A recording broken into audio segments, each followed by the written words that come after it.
I'm going to show you how to turn simple chords like this into this.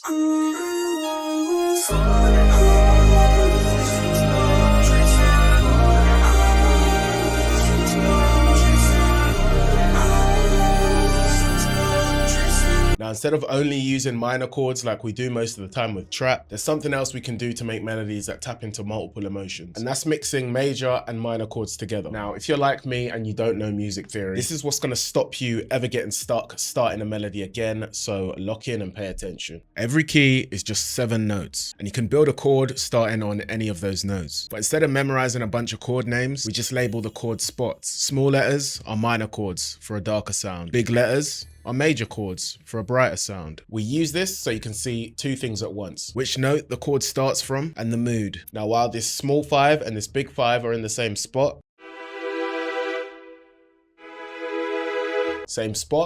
different mood. As long as we have progression numbers, we can play the chords in any key. So now we pick progressions based on the feeling we want, instead of randomly clicking in notes. All right, so we're gonna be in A minor natural, and we're gonna use a 6, 7, 1, 7 progression. This is what's gonna give us that epic anthem type of feeling.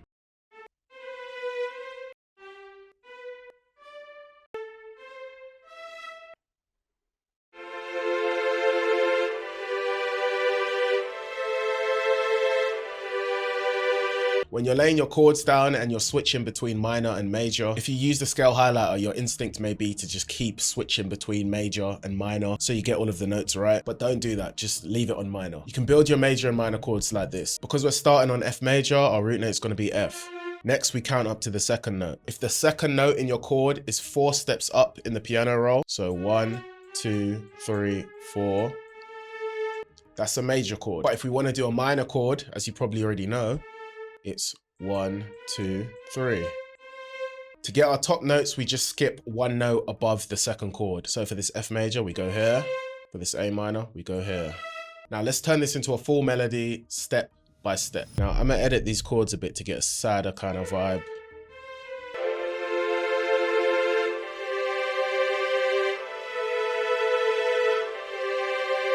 But I want these strings to sound fuller, like a real orchestra's playing. So I'm going to separate that same progression into different layers: strings, viola, cello, and a bass.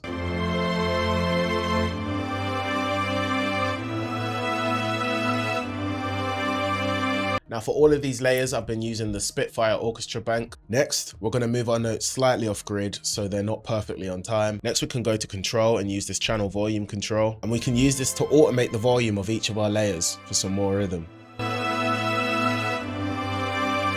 Now we've got a decent bass, but I want to layer over something else just to give it that sad emotion. So I've just grabbed the Bohemian violin. I'm pretty much just following that same progression.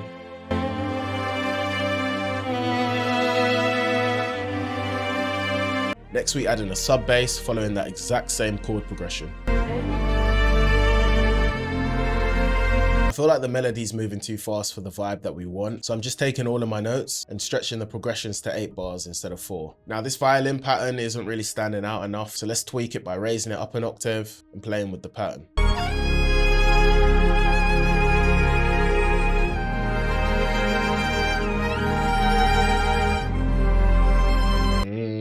Now I'm just doing some subtle EQs on each layer to carve out some low end for the bass.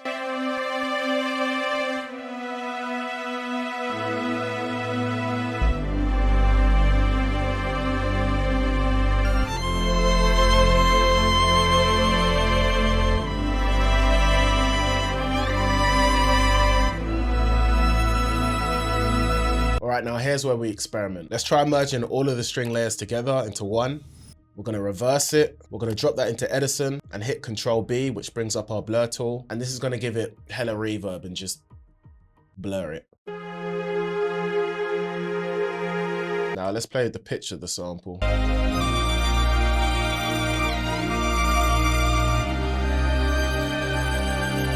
This is sounding triumphant as Now I think a choir would go hard. We've just copied in that bass line pattern and we're just reusing the same notes. Now I'm going to make the vocals call and respond. So when the violin calls, the higher notes of the choir responds.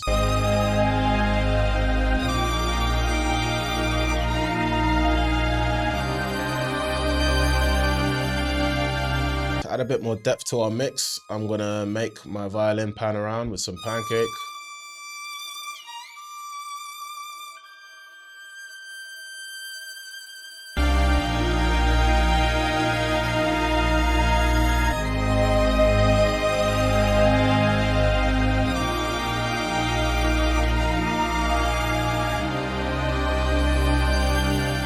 And the master I throw in on an OTT, just to glue the volume of the sounds closer together.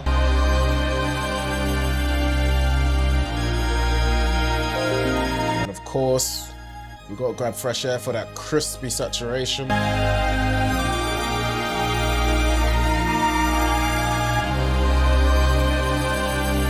Next, I'm gonna grab some vocals I extracted, played the pitch and chop them up a bit.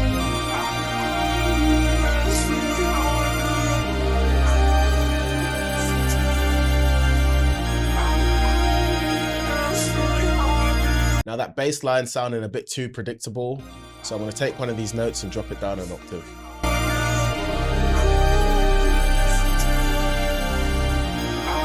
Next we can add some little touches like bells. We'll drag on our Vox Delay preset from Phantom. Link in description, best kit you'll cop this year or your money back. Well, I'm not going to give you your money back, but it's a really good kit. You're not even going to want it back. Next, I want to do a little 2-bar intro at the start of the sample. So we're going to move this all over, and we're just going to play a couple violin notes.